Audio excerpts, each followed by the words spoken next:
La vida de una persona debe tener un fundamento para que viva por siempre jamás.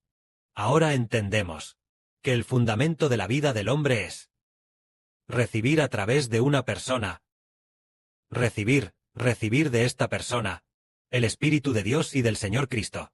Entonces, esta persona es el hermano Heber, llegando a ser lo espiritual, en la nación de Israel, el fundamento de los hijos.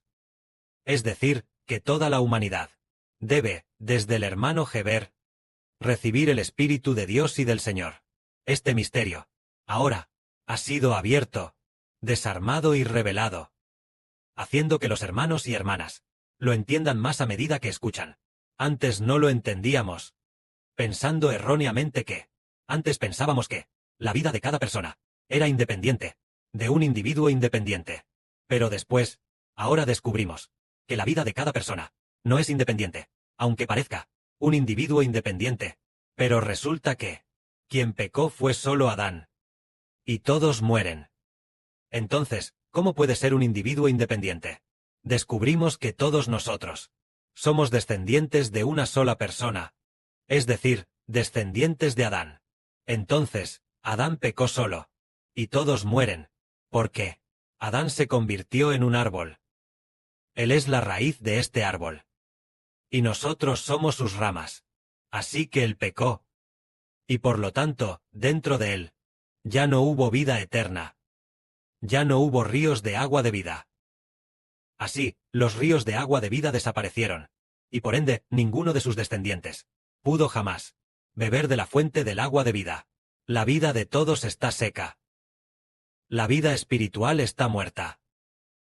Dado que el hombre es carnal y no tiene vida espiritual, entonces Dios acortó la vida del hombre a una esperanza de vida de solo 80 años. Pero si la vida del hombre fuera espiritual, perteneciera al Espíritu Santo, al Espíritu de Cristo, entonces Dios y el Señor harían que nuestra vida durara para siempre. Pero Adán no tenía esta clase de vida espiritual, y sus descendientes, por causa de Adán, tampoco la tienen en absoluto. Siendo así, todos nosotros, si Adán no hubiera pecado, y Adán hubiera temido a Dios, la vida de todos, la vida eterna de todos, ¿de quién provendría? Pongamos un ejemplo. Si Adán no hubiera pecado, él sería hijo de Dios, y también hijo del Señor Cristo. Si Adán no hubiera pecado, entonces la vida de Dios y la vida del Señor Cristo habrían sido puestas en Adán. Entonces, toda nuestra vida vendría de Dios y del Señor, o directamente vendría a través de Adán. Si Adán no hubiera pecado, todos nosotros recibiríamos la vida eterna a través de Adán. Entraría en toda la humanidad desde Adán. Si Adán no hubiera pecado, entonces la fuente del agua de vida de Dios, la vida del Señor Cristo, la fuente de agua, para estar dentro de Adán, y convertirse en ríos de agua viva, entrando en Adán, y en todos sus descendientes, haciendo que todos los descendientes de Adán tengan vida eterna por causa de Adán. Porque solo ahora descubrimos que todos nosotros somos de Adán, ramas de este árbol, no de otro árbol. Todos estamos en este árbol de Adán. Desde esta perspectiva, debido al pecado de un solo hombre, Adán, todas las personas se quedaron sin la fuente de la vida. Pero hoy, el hermano Heber dijo que el Padre le dijo que quien puede dar vida es el sacerdote. Por supuesto, el sumo sacerdote, la vida eterna, está en el sumo sacerdote. Entonces los sacerdotes de los 24 ancianos, también juntos, la vida que está en el hermano Heber, la suministran a los hermanos y hermanas celestiales. Parece que los hermanos y hermanas celestiales, a su vez, dan la vida eterna a los hijos de la nueva tierra. Parece que en el futuro habrá un canal de vida como este. Si son ríos de agua viva de vida, es como si fueran tuberías o canales. Al principio, la fuente es Dios y el Señor, puesta en el hermano Heber. Entonces el hermano Heber entra en todos los miembros. Esto es realmente tan maravilloso, tan maravilloso. Es decir, por el pecado de un hombre, toda la humanidad perece. Entonces el Padre y el Señor le ordenan al hermano Heber, pidiéndole al hermano Heber que obedezca al Padre Celestial y al Señor hasta la muerte. Si es así, toda la humanidad será bendecida a través del hermano Heber. Tal misterio se está revelando gradualmente ahora, siendo desvelado. Antes de esto, no entendíamos este asunto. Incluso Moisés en el Antiguo Testamento, al recibir las 2 tablas del pacto de Dios, tampoco sabía que prefiguraban las 2 tablas del pacto. La gente de aquella época no lo sabía, e incluso los apóstoles tampoco lo sabían. Sin embargo, al final del mundo, el Padre mismo hizo que el hermano Heber soñara con el arca del pacto, y escuchara el movimiento de las 2 tablas del pacto. Y luego, el sonido de su superposición. El hermano Heber mismo lo vio en su sueño, y así también él mismo, por esto, sacrificó su vida por la voluntad de Dios. Entonces comprendió que el pacto del Padre debía ser dado a su hijo, al hermano Heber. Por lo tanto, como el mediador del pacto, dado que las 2 tablas del pacto están puestas dentro del hermano Heber, se comprendió que las 2 tablas del pacto tienen el Espíritu de Dios y del Señor en su interior. Así, la vida tiene un fundamento. En el Antiguo Testamento, entendemos que las 2 tablas del pacto estaban dentro del arca del pacto, y el arca del pacto estaba dentro del templo. Entonces, al haber un templo, es como decir que Dios está en medio de los israelitas. Entonces, ¿cómo? Para que Dios esté siempre en medio de los israelitas y consolide la nación de Israel, se necesita que haya personas que sirvan a Dios con todo su corazón, que haya personas que sirvan a Dios con devoción. Entonces Dios estará en medio de los israelitas. Pero la gente del Antiguo Testamento, descubrimos que, incluso el arca de la alianza, que eran solo 2 tablas del pacto, era solo una prefiguración de que en el futuro, Dios y el Espíritu del Señor, este arca de la alianza, prefiguraba el lugar del trono de Dios. Era solo una prefiguración. Pero los israelitas ni siquiera sirvieron bien a Dios, sino que abandonaron a Dios, adoraron ídolos, sirvieron a otros dioses, desviándose del camino de Dios. Entonces Jehová Dios se enfureció y permitió que los gentiles destruyeran el templo y se llevaran cautiva el arca de la alianza. El arca de la alianza ya no existía, y tanto el altar de oro como el de sacrificios fueron llevados. Diversos utensilios fueron confiscados. En ese momento, era equivalente a que Dios no habitaba en medio de la antigua nación de Israel. Siendo así, el pueblo no tenía la protección de Dios, y fueron capturados por los gentiles, para ser esclavos en tierras extranjeras.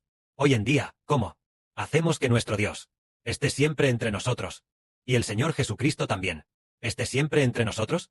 Así como en la antigüedad, Dios debía estar en el templo, prefigurando que Dios está en el templo sagrado.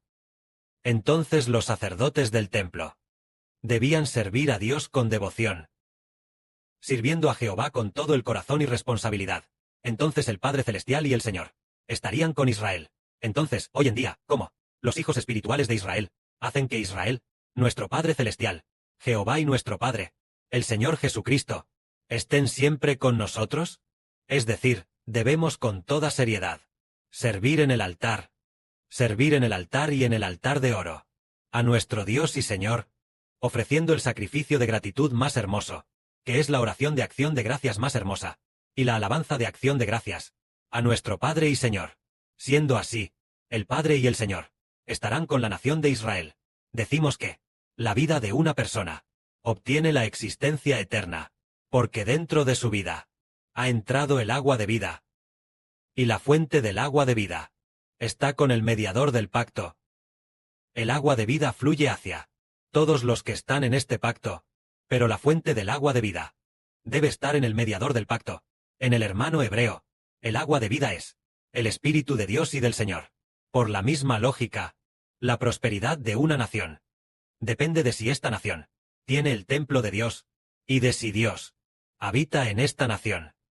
Si Dios habita en esta nación, todas las naciones del mundo no prevalecerán contra nosotros. Pongamos un ejemplo, como por ejemplo, la nación de Irán.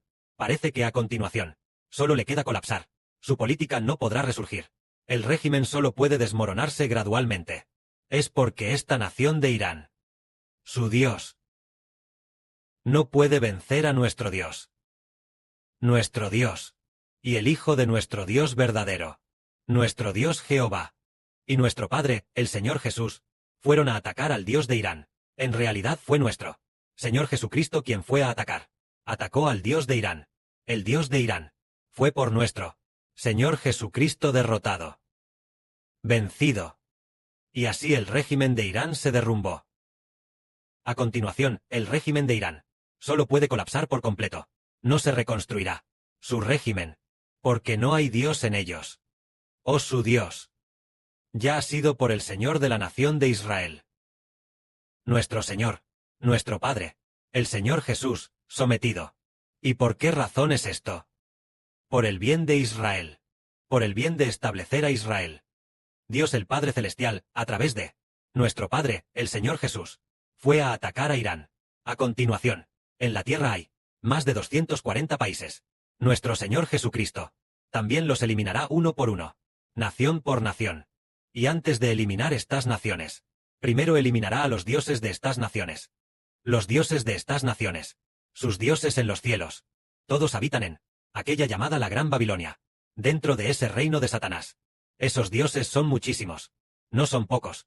El total de esos dioses podría llegar a los 20.000 millones.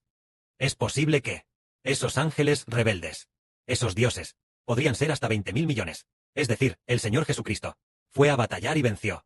Y así el régimen de Irán se derrumba. Entonces, ¿cómo hacer que el Padre Celestial y el Señor estén para siempre en medio de Israel?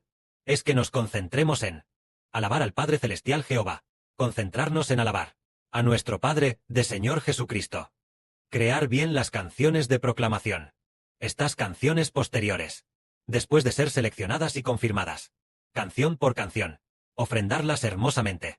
Entonces, el Padre Celestial y el Señor serán glorificados en nuestra nación de Israel. El Padre y el Señor están con nosotros. Entonces a nuestro Señor Jesucristo, el Padre lo enviará para atacar a todas las naciones y pueblos. Atacar a los dioses de todas las naciones y pueblos. Atacar en los cielos a la Gran Babilonia. Toda clase de dioses serán derrotados uno por el Señor Cristo. Esos grandes dragones y serpientes serán destruidos. Y al final, Israel será más que vencedor en la tierra. Cuando llegue el tiempo del Señor Jesucristo, nuestro Señor en los cielos, hará que el Dios de China sea derrotado por el Señor Cristo. Cuando someta al dragón de China.